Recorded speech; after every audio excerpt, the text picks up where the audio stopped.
помочь сыновьям найти достойную высокооплачиваемую работу? Нужно произнести ом дуалет, дуалет, зунди, соха. Тогда они найдут работу и выполнить практику из первой ступени. Скажите, пожалуйста, мантру для девятки на вебинаре Ома Касая Хумпхат. Можно вот такую мантру читать. Дальше. Дело в том, что когда женщина переживает по поводу того, что у нее нет мужчины, допустим, то она нарушает некий закон такой, который выглядит условно следующим образом. Смотрите, все в вашей семье голодные, а я отец, то есть по-другому я Бог, который должен всех накормить. И скажите, ваши дети перед вами, они все одинаковы, согласны? Ну, я буду отвечать вместо всех нас. Да, согласны, они перед лицом отца все одинаковы.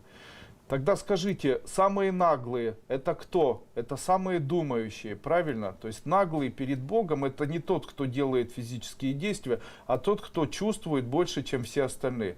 То есть наглый это тот, кто хочет больше, чем все остальные, думает больше, чем все остальные. А скажите, если наглый лезет впереди, то отец имеет право наказать такого ребенка? Имеет право. Как наказывает? Ставит его в самом конце очереди. Для чего? Чтобы воспитать у него и забрать у него то, что называется наглость.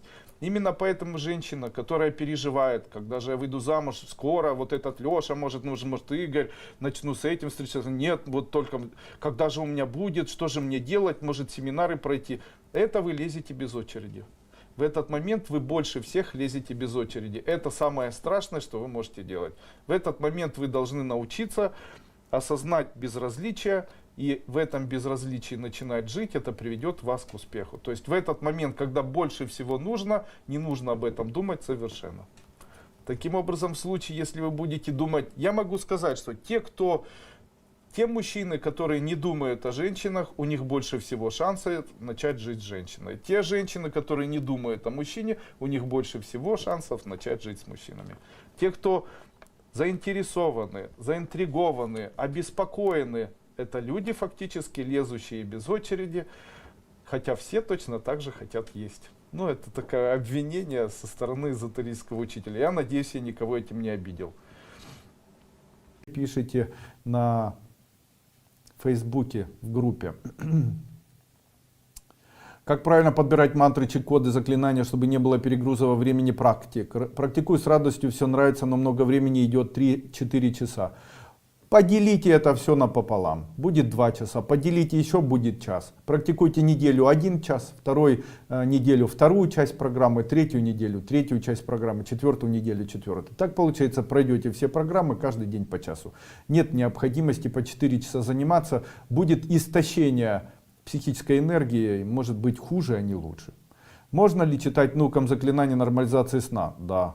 Устранение неврозом, да. И вопрос: вступила в РТЕ, просматривал заседание, начали приходить много кодов. Я стараюсь записывать, там практиковать, правильно поступаю, да.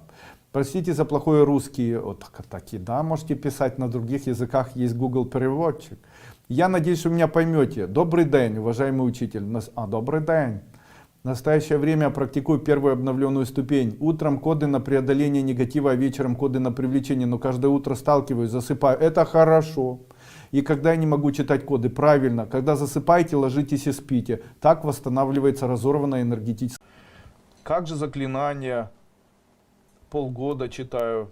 Много практик. Прошла 3-ю, 4-ю ступень. Но давайте я вам еще раз скажу, Анастасия.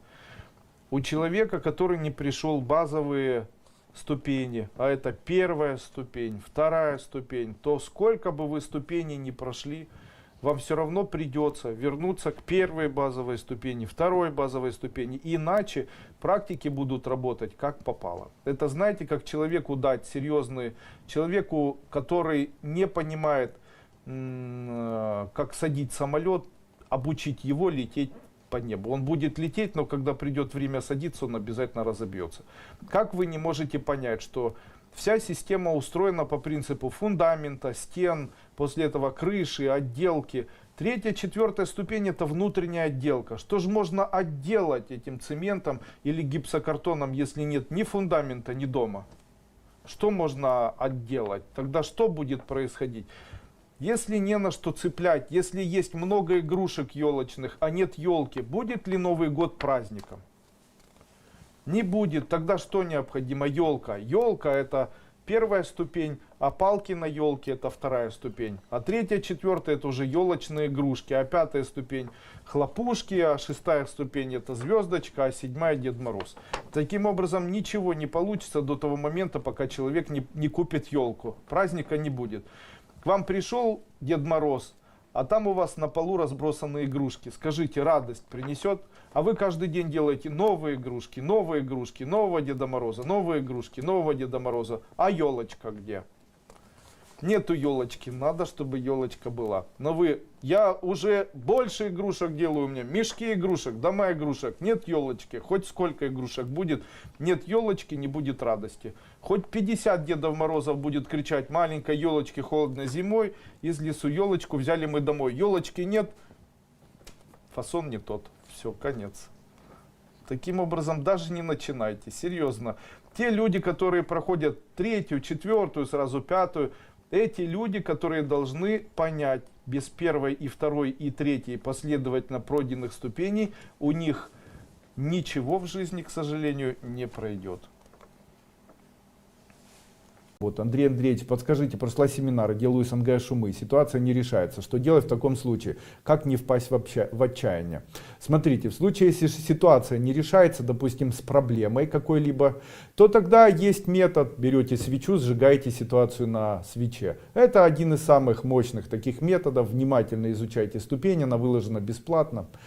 В случае, если ситуация не решается и это связано с деньгами, я хочу сказать, на сегодняшний день для того, чтобы зарабатывать деньги, необходимо себя перестраивать.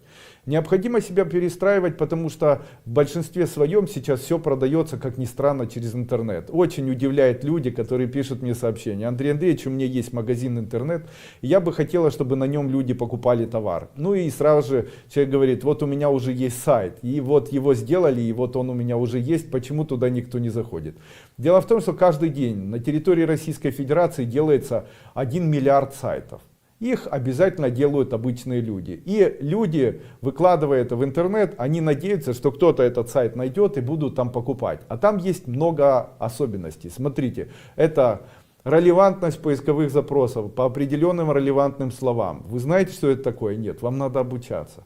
Второе, писать статьи. Нужно обязательно этот сайт, его пиарить каким-то образом в идиоматичных Facebook страницах, группах, куда должны вы собирать люди. То есть выбрать для себя воронку. А сайт это уже элемент приземления. То есть воронка может быть там, где есть сборище людей, трафик. То есть вы там в Инстаграме пишете статьи, вы, допустим, продаете розы, вы пишете каждый день, какие бывают розы, какие они могут быть уникальные, как их можно купить в Новосибирске, там, о том, как из них можно делать букеты, какие бывают букеты, о том, что можно сделать букет и заказать его у вас. После этого человек ищет, а где заказать, ему отвечаете: а заказать можно это на моем сайте, или вот сайт о розах и так далее. То есть это вот где-то так работает. И нужно быть в этом всем специалистом, а не только иметь возможность заплатить деньги и сделать сайт. Он невидимый.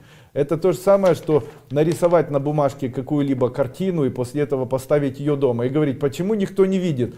Никто не видит, потому что нужно как-то кому-то показывать. А как показывать — это знание. Так вот, для того, чтобы продавать в интернете, человек должен обучаться. И здесь я обычно говорю: у вас есть свободное время? Да, обучайтесь. Чему? Продажи в интернете. Человек говорит: я не знаю, как продавать в интернете. Обучайтесь. Слава Богу, вся информация выложена бесплатно. Это много методов, это создание блога в YouTube, где нужно делать, но здесь есть особенность такая. YouTube делает человека релевантным, когда у человека есть очень много видео, то есть это видео нужно делать каждый день, то есть у вас должно быть там 2, 3, 4, 5 видео в неделю. Тогда через 2-3 месяца начнет индексировать канал. А обычно люди делают так: человек решил выпускать видео на своем канале, выпустил 5, никто их не смотрит, оставил на 3 года, потом говорит: да, YouTube это чепуха. Нет, YouTube любит настойчивых. А тех, кто там снял, выложил и думает, что там будет 1 000 000 просмотров, таких он не любит. В YouTube тоже необходимо ставить теги, поисковые запросы, это все где-то необходимо находить, ну и так далее. Это все работа. Один человек мне говорит: Андрей Андреевич, как же эзотерически продвигать? Если это картина дома, ее даже эзотерически делать необходимо и можно, но пока вы не выйдете на улицу и не покажете ее, она никому не нужна будет. Поэтому, как бы вы на нее не читали, есть тысячи покупателей, которые увидят и купят. Но ее никто не видит. А вот как ее показать кому-то, этому необходимо обучаться. Светлана Филимонова спрашивает: Андрей Андреевич, я всю жизнь старалась хвалить сына, но, видать, делала что-то не так, потому что обратный эффект наступил, он стал себе слишком много позволять. Вот и сейчас и ругать не хочется, но и терпеть то, что он делает, никаких сил, может, уже и не в воспитании дело. Может, это сущность ими управляет, иногда такое ощущение, что это не он, а кто-то другой со мной разговаривает. Я же вижу, он светлый человек, но иногда просто руки опускаются от его выходок. Очень часто я говорю во время проведения вебинаров о том, что необходимо хвалить мужчин, необходимо хвалить детей. И очень многие люди это воспринимают тотально. Я хочу немножечко оговориться перед тем, как сказать, что я не ошибаюсь. Дело в том, что когда я говорю хвалить, это не обозначает, что поклоняться. Дело в том, что многие люди ошибаются и думая, что когда я говорю хвалить, они воспринимают это как поклонение тому человеку, который рядом с ними находится. Так вот, когда я говорю, человека необходимо хвалить, я не имею в виду, что человеку нужно поклоняться как Богу. Чем это отличается? Чем отличается хвала от поклонения? Когда человек поклоняется другому человеку, в этот момент этот человек ему лжет. Потому что хвала это заслуженная, похвала это заслуженное, заработанное человеком преимущество, которое он достиг в ходе выполнения какой-то задачи или работы. А поклонение это восхищение этим человеком очень часто незаслуженно. Я, допустим, против того, чтобы детям говорили: ты самая лучшая девушка. Или ты самая красивая женщина на земле. Я считаю, это неправда, так как для того, чтобы провести такие исследования, необходимы деньги. И кто это сказал? Человек может в какой-то момент поверить. В случае, если он поверит, у него возникает нарциссизм, появляются психические отклонения. В дальнейшем это может привести к... Именно поэтому я очень часто говорю эти слова. Да, хвалить необходимо мужчину, восхищаться необходимо мужчиной, но точно не поклоняться. Хвалить необходимо женщину, восхищаться необходимо женщиной, но делать из этого культ я 100% не советую. Видите, в чем разница? Очень часто я говорю в своих семинарах какие-то такие концептуальные слова. Допустим, на одном из семинаров я как-то сказал: женщине не стоит смотреть в зеркало, так как в случае, если она часто смотрит в зеркало, у нее исчезают поклонники. И после этого большое количество женщин написало мне: Андрей Андреевич, это неправда, я всю жизнь смотрела в зеркало, у меня было всегда много поклонников и так далее. Я немножечко оговорился тогда и сказал саму концепцию неправильно. Дело в том, что когда я говорил смотреть в зеркало, я имел в виду любоваться собой. В случае, если человек любуется собой в зеркале, это отвлечет от него поклонников, и в дальнейшем у этого человека поклонников не будет. Так как самолюбование является фактическим сглазом.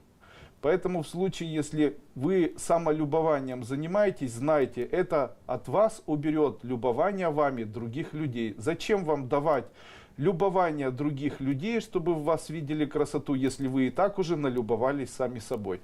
Именно поэтому я и говорил в этом семинаре не о том, что нет необходимости смотреть в зеркало, я говорил о том, что не стоит заниматься самолюбованием в зеркале. В случае, если женщина привыкла заниматься самолюбованием, и так красиво, и вот так еще красиво, и так красиво, то это приведет ее в дальнейшем к тому, что у нее исчезнут поклонники, несмотря на то, что она очень красивая.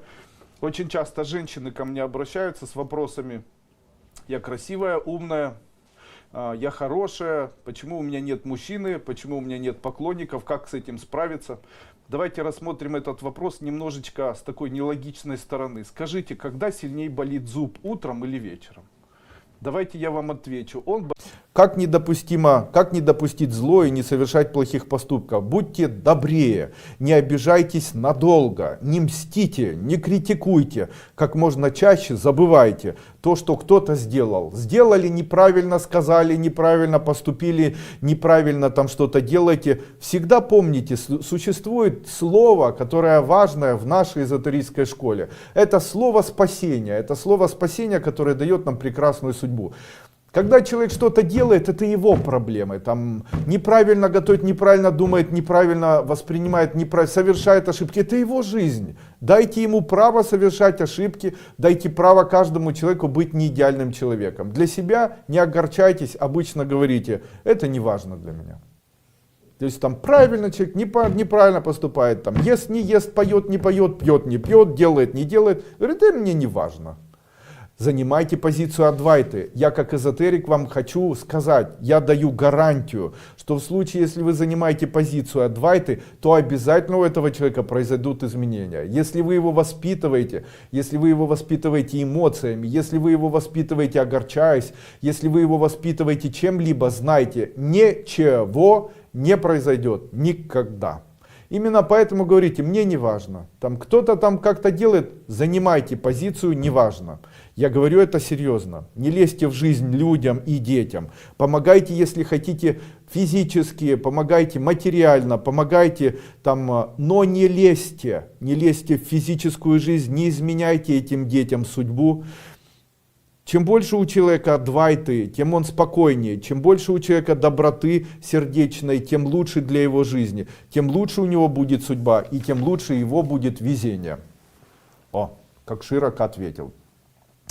Оксана Ифанова. Как помочь детям избавиться от зависимости и вредных привычек? И как родители правильно должны вести себя по отношению к своим детям в таком случае, чтобы не усугубить ситуацию? Не обвиняйте их в этом. Делайте практику вымаливания. Складывайте ручки и говорите, пусть все двери откроются, пусть у человека отпадет, и там, пусть человек забудет, пусть у него... И плавно говорите в тот день, когда он это не делает. Надо же, какой ты молодец, я так горжусь, мы вместе это победим. Вот таким образом. А не вот снова ты напился, снова ты куришь, сколько это может продолжаться, да как же ты заколебал, знайте, теперь должна быть либо агрессия, либо вранье. И человек начнет говорить, нет, я не курю, нет, я не пью, будет пить и курить назло. Не делайте этого никогда. Андрей Андреевич спрашивает, Ольга Рудая. Также есть практики, они есть в моих ступенях, там есть семинары порчи с глаза, там, от зла, там есть коды, эзотерические практики, там, в моих ступенях я рассказываю, как там сжечь проблему на свече и так далее. Это все есть. В семинаре, который называется, по-моему, «Ритуальная магия», рассказываю о том, какие существуют магические обычаи или обряды, которые могут помочь человеку, помочь избавить кого-либо от алкоголизма. Ну, в общем, где-то так. Что ждет человечество? Это 6-й вопрос. Человечество ждет кармическое обучение, которое связано с выводом, который человек ставит перед своей смертью. Вот смотрите, каждый раз, когда человек рождается и проживает свою жизнь, то в момент своей жизни он может сделать вывод о том, как он прожил жизнь. Если этот вывод он сделал, то в следующей жизни жизнь его будет другой. В случае, если он вывод никакой не сделал, то в следующей жизни жизнь будет такой же. Таким образом, каждый вывод, который является выводом жизни, является выводом кармическим. И я могу сказать вам вот что. Из-за того, что так устроен принцип жизни, люди, которые жили в средние века, были более кровожадные, а также были более, наверное, жестокими, чем сейчас, несмотря на то, что очень активно возрождалась в них и культивировалась среда христианского мира, которая говорит о том, что апатия, лень, злость, гнев и все остальное это плохо, и бескорыстие и так далее, это очень важно, не укради, не убей и так далее. То есть в христианском мире, который на протяжении 2000 лет, 2018 лет присутствует на территории тех стран, где было средневековье, ну и наших стран, не привело, к сожалению, людей к тому, чтобы они за счет данной философии могли быть другими. Но я могу сказать, что все же что-то повлияло на этих людей. И сейчас люди менее кровожадные, сейчас, наверное, никто не захочет смотреть на дыбы, а также на распятие. И это говорит о том, что кармическое перерождение людей со временем делает их высокодуховными существами, вырабатывая у них качества нового и вновь обучающих программ, которые они воспринимают в виде вывода перед своей смертью. Так в одной жизни ты убиваешь, а в следующей жизни тебя убивают, и в третьей жизни ты уже не будешь не убивать, и не захочешь кого-либо убивать, и сам не захочешь при этом быть убиенным. Таким образом, это говорит о том, что мир и наше человечество с каждым нашим перерождением будет становиться лучше, лучше. И что ждет человечество? Человечество ждет улучшения жизни, улучшения отношения друг к другу, отношения к семье, отношения к людям. Это все его ждет. И это в дальнейшем будет происходить. Будут ли концы света и завершения этого мира? Нет, к радости на нас не упадет метеорит. Не будет цепной реакции вулканов, также не произойдет глобальное похолодание и потепление, также нигде не взорвется атомная или водородная бомба. Также мы будем спустя 2000 лет вновь и вновь наши потомки, а также перерожденные мы, будем вновь и вновь присутствовать на каких-то вебинарах. Вероятно, изменится технологическая система передачи информации. Ну и в дальнейшем люди будут становиться лучше и лучше и смотреть уже с призмы своего времени на наш социум как на дикий, жестокий, лживый, хищнический, средневековый мир. Дальше. Как искупить проклятия, которые прокляли свои предки, свой же род? Для этого вам необходимо пройти либо 4-ю ступень, либо семинар, который называется «Семинар от проклятий и зла». Я там даю все методы, как искупить проклятия, которые проклял свои предки своего же рода. Обещаю вам после этого все закончится. Наталья Титова, здравствуйте. Хотелось больше узнать, как увеличить поток клиентов, когда работаешь дома. Занимаюсь телесными практиками, конкурентов много. Курортный город и цена не снижает, а я не хочу снижать. Для этого вам необходимо сделать воронку блог, где вы будете вести YouTube канал, который будет называться, допустим, там Nile Design SN2K. Классное название. Nile Design, Nine Design, Decision SN2K. И там, где вы будете показывать, там, взяли девочку за руки, завели, после этого она сидит, вы ей там обмыли, правильно там кутикулы помазали чем-нибудь, чем-то особенное там. И после этого сделали такой красивый ноготь и говорите, вот некрасивый, если он завернут вниз, а если ровно, это говорит, что мастер хороший. А видите, я как ровно делаю, вот девочки, обращайтесь ко мне. Я вот, и люди распространяйте в группе, которая называется SN2K, что можно посмотреть в SN2K, последние новости и так далее. И там говорите, перейдите на мою группу, у меня новое видео, а группа ваша. Ольга Васильевна, это YouTube будет вашей воронкой, а группа будет привлекать дополнительно людей в воронку. А воронка будет привлекать вам людей к вам уже. Андрей, закон Вселенной, что отдаем, то и получаем взамен. Кто вам сказал, что именно такой закон Вселенной? Почему? А вы что, знаете законы Вселенной? Я бы не рискнул так говорить. Люди не знают законов Вселенной. Почему же у вашего учителя была тяжелая онкология, нарушение психической энергии в теле? Разве такое возможно у такого гуру? Спасибо за ответ. Я могу сказать, что особенность моего учителя заключается в том, что этот человек никому ничего давать не хотел.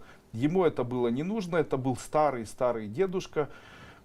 Он прожил свою жизнь, и для него я являлся человеком, который навязывал свое присутствие, навязывал свои идеи. И этот человек на протяжении многих лет вынужден был выживать. Его жизнь очень отличалась от моей жизни. У меня за плечами не были там лагеря, также у меня не были там преследования и так далее. У меня все было по-другому. Мы были из разных миров совершенно. То, что у него появилась идея как-то со мной поделиться, это уже его заслуга.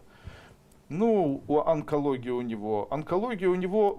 Почему возникает онкология? Неужели она, вы думаете, возникает от того, что человек делает что-то для кого-то или не делает?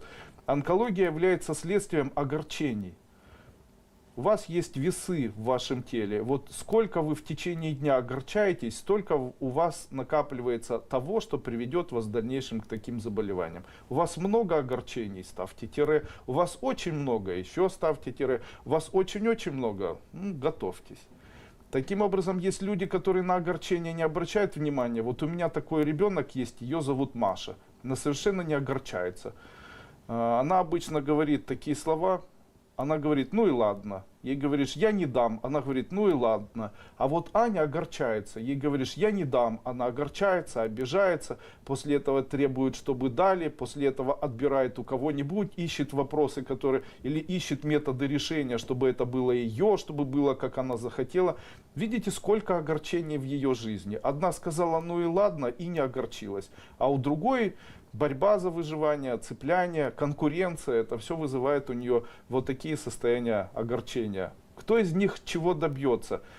Вы знаете, каждый добьется своего. Возможно, Аня добьется огромного финансового достатка. Но, возможно, Маша добьется ярких паранормальных способностей. Знаете, у каждого свое. Но то, что у этих детей разное восприятие, это говорит о том, что если у одного родителя два ребенка с разным восприятием жизни врожденными, то какие же бывают люди? Так вот, я хочу ответить на этот вопрос еще раз. Я считаю, что онкологические заболевания являются следствием бесконечного огорчения человека. Поэтому мой вам совет, друзья мои, не огорчайтесь. Существует два принципа не огорчаться. Первый принцип – произносить слова «ну и что?», «я ни при чем». Также можно говорить «ну хорошо». То есть пытаться, впереди целая жизнь, пытаться найти элементы, которые не будут заставлять человека огорчаться. Я считаю, что огорчение – это нарушение закона, наверное, вашими словами скажу, Вселенной, которые заставляют человека в дальнейшем понести за это наказание. Вселенная не огорчается.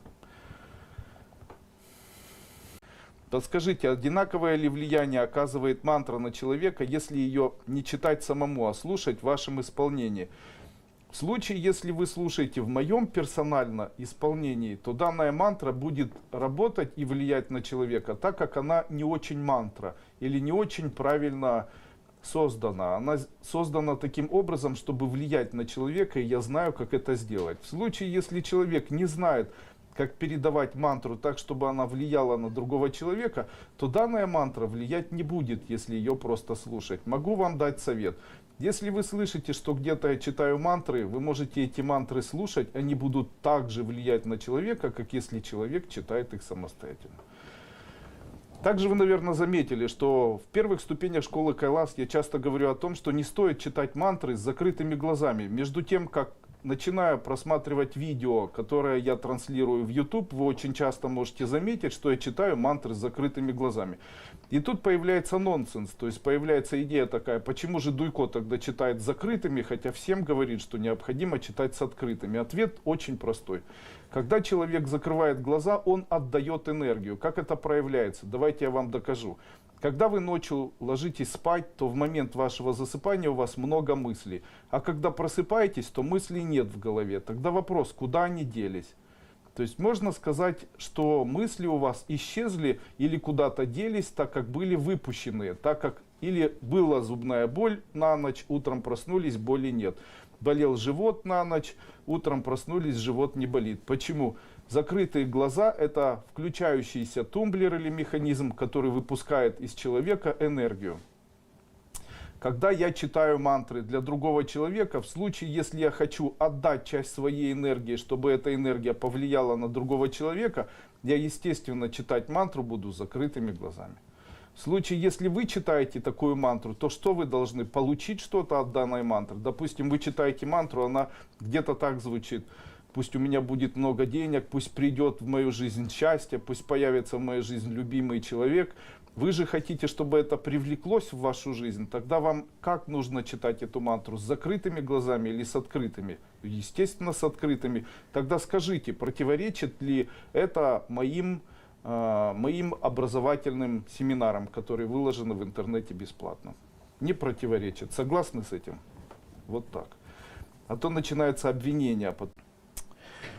Что ищет мужчина в женщине? Что ищет мужчина в женщине? Для чего женщина создана? И какую женщину обычно выбирает мужчина? Я могу сказать вам.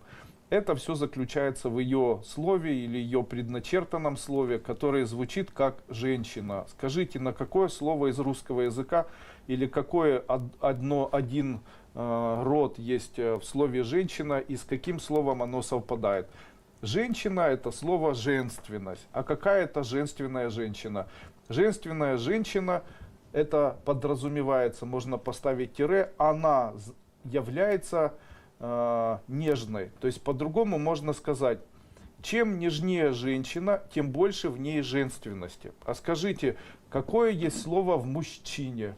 В мужчине слово мужественность. Согласны?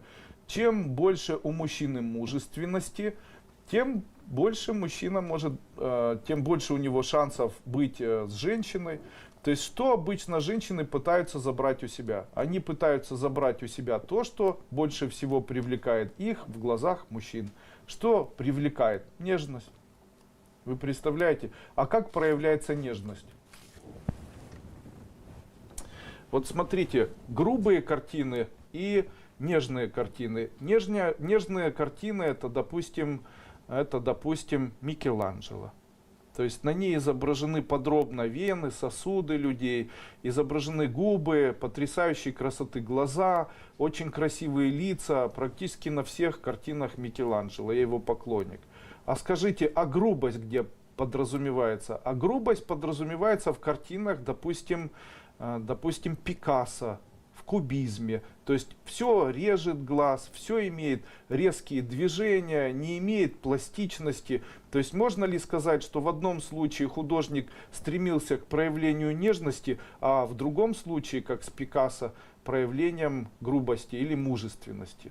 Вы представляете, тогда, глядя глазами на женщину, что хочет увидеть мужчина? Резкие формы или он хочет видеть нежные формы? А что подразумевают нежные формы? Это краски, это цветы, это ухоженность, это ровность какая-то, я не знаю, это природа, наверное, какая-то красота, неоднополярность, вы понимаете? Вот смотрите, черный квадрат, и теперь нарисуем 4 картины черный квадрат, только они будут красный квадрат, синий квадрат, желтый квадрат и фиолетовый квадрат. Вот очень часто женщины напоминают 4 квадрата, а там должен быть Микеланджело. Там должен быть Микеланджело. Это, конечно, никто никому ничего не должен, это естественно, но просто, чтобы люди понимали вообще, как это проявляется. Естественно, сейчас говорят о моде очень много, говорят о сексуальности. Дело в том, что особенность сексуальности заключается вот в чем. Дело в том, что мы жили в Советском Союзе когда-то, и в Советском Союзе была социологическая идея такая, вырастить из людей интеллектуальных, высокодуховных, толерантных, милосердных. И у нас не говорилось о сексе, у нас говорилось о любви. Сочиняли стихи о любви, были фильмы о любви. Интимной жизнью никто не интересовался, она стабильно была. То есть не разделяли мужчин и женщин, как-то постоянно это все у всех было. Даже когда-то женщина сказала, не помню, по-моему, Фурцева, в 70-м или 80-м году сказала на заседании ООН о том, что секса в нашей стране нет. Я с ней абсолютно согласен. В Советском Союзе такого пошлого слова, как секс, не было, потому что им все занимались. Думать о сексе было некогда. Но когда пришел капитализм, а мы живем сейчас в буржуазно-капиталистическом обществе, прикрытое одним словом демократия, на самом деле не нужно прикрываться этим словом. Всем и так понятно, что мы живем в буржуазно-демократическом обществе, где слово секс является элементом, к которому должен стремиться человек. Почему? Ну, дело в том, что сама по себе идея секса – это идея выживания. То есть как можно сделать из интимных отношений продажные отношения, как можно при помощи там, ног и рук заработать деньги. Но это очень по-буржуазному, очень по-капиталистическому. Не учитывая характер человека, не учитывая доброту. Что такое высокая духовность? Поменять большое количество партнеров, для этого много ума не нужно. Или сделать, там, оплодотворить большое количество людей, для этого много ума не нужно. А вот прожить с одной женщиной или с одним мужчиной, так, чтобы до самой смерти быть верными, так, чтобы видеть глаза и думать об этом человеке, так, чтобы не обращать внимания на других людей, это сложный путь, он и есть духовный. Очень часто в Советском Союзе люди жили по принципу духовного пути. Сами это...